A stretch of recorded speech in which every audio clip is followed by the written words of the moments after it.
রাধে রাধে সবাইকে। আর আজ হলো সোমবার। আজকে বাড়িতে একটু নতুন ধরনের কাজ করলাম। আমি সেটা আগেও করেছি, কিন্তু আগে কোনো সময় ব্লগ করিনি তো, আর ওই জন্য আপনাদেরকে দেখানো হয়নি আর ভিডিও করা হয়নি। তবে কয়েকটা ফটো কিন্তু আমার ইউটিউবে দেওয়া আছে, কয়েকটা ভিডিওর সাথে রিলস করে রেখেছিলাম, তবে অনেক আগে। তবে আজকে এখন ব্লগ বানাচ্ছি তো, তাই আপনাদেরকে ভাবলাম একটু শেয়ার করি। বাড়িতে এইভাবে অনেক কাঁচের বোতল আছে, তাতে কিছু গাছ লাগানো থাকে। তো আমার একটু ফাঁকা জায়গা হলে মনে হয় একটু ছবি আঁকি, মানে একটু নতুন ধরনের কিছু একটা করার চেষ্টা করি। আর সেই কারণে ভাবলাম বোতলগুলো যখন ফাঁকা ফাঁকা আছে ওটাতে কিছু একটু পেন্টিং করে দিই। তো দুটো বোতল ছিল, দুটো বোতলকে আমি দুটোকেই ব্ল্যাক করেছি।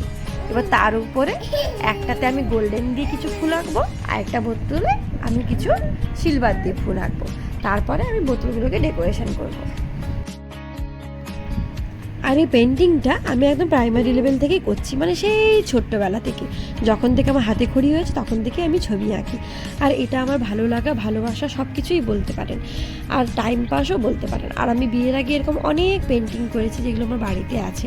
তখন তো আপনাদেরকে দেখানো হয়নি, কিছু দেখাবো। অনেক কম্পিটিশান করেছি। তো এখন বিয়ের পরে আমি এখানে এসে নতুন কিছু এক্সপেরিমেন্ট করলাম। যেমন এই ধরুন কাঁচের এই বোতলটা, বা মাটির যে হাঁড়িগুলো থাকে যেখানে গাছ আমরা লাগাই, তো ওগুলো বাড়িতে দেখলাম, এসে শ্বশুর বাড়িতে এসে দেখলাম এরকম অনেক কিছু ফাঁকা পড়েছিল। তো আমার দেখেই মনে হলো যে একটু কিছু পেন্টিং করি।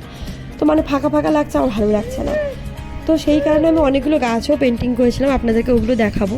আর এই কাঁচের বোতলটা যেমন রাখা ছিল, মনে হচ্ছে একটু এঁকে দিই, তাহলে মনে হয় ভালো লাগবে। তো এটা একটু আঁকছি। তো এরকম আরও অনেক কিছু আছে যেগুলো আমি নতুনত্ব একদম এক্সপেরিমেন্ট করেছি, মানে আগে আমি কোনোদিনও ওগুলোর উপরে আঁকিনি, আর্ট পেপারে আঁকতাম। তো এখন দেখছি এগুলো বেশি ভালো লাগছে। আর বিয়ের আগে তো আমি মানে একটু বেশিই করতাম, কিন্তু এখন আমার ছেলের জন্য একদমই করতে বসা হয় না।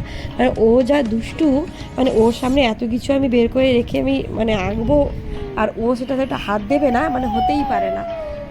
তো ও যখন ঘুমিয়ে যায় তখন টাইম বের করে করে আমি একটু একটু করে পেন্টিং করি। মানে একবারে যে বসে একদম আমি এঁকে নেবো সেরকম তো আমি একদমই পারি না এখন। আগে যেমন ঘন্টার পর ঘন্টা আমি বসে বসে পেন্টিং করে নিতাম, মনটাও তো ভালো রাখতে হবে। কিন্তু এখন দেখি আর একদমই হয় না, যখনই বসবো তখনই ও আসবে ডিস্টার্ব করতে। তাই ও ঘুমিয়ে গেলে আমি চেষ্টা করি একটু একটু করে আঁকার। তো এরকম কিছু আমি আজকাল আপনাদের সাথে একটু একটু করে শেয়ার করবো, যখন আমি টাইম পাবো আঁকবো, আপনাদের কাছে শেয়ার করবো। তো এই বোতলটা এবার আমি করছি সিলভার কালার দিয়ে। আপনারাও কিন্তু বাইরে চেষ্টা করবেন, দেখবেন সত্যি খুব ভালো লাগে। তো এটা আমি ফার্স্ট কোট দিচ্ছি, তারপর আমি কমপ্লিট করব।